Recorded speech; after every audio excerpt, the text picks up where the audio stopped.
Yun. Natunghayan natin dito, wash your robes. Linisin natin ang ating sarili. Sinasabi ng Panginoong Diyos. Amen. At mabuhay tayo ng buhay na kalugod-lugod sa Panginoong Diyos. At magkaroon tayo ng napakalakas na pananampalataya, panlaban. Habang tayo nandito sa mundo, maraming kalaban, maraming tukso. Amen?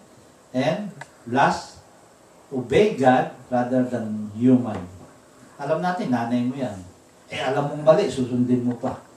Just to please your mother, just to please your father, just to please your sister. Alam mong mali, susundin mo, ipaliwanag mo sa kanya kung ano ang tama.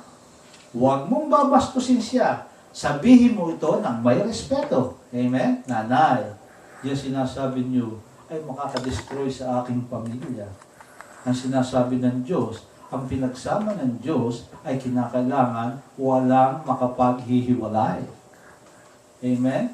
Kaya nga, ang sinasabi dito ng Panginoon Diyos, lumapit kayo sa akin, those who are weary and heavily laden, and I will give you rest. Ang kapahingahan lang ng ating buhay para tayo mapanatag habang iniintay natin ng Panginoong Hesukristo ay ang paglapit sa Kanya. Manampalataya tayo ng husto. In Jesus' name, everybody.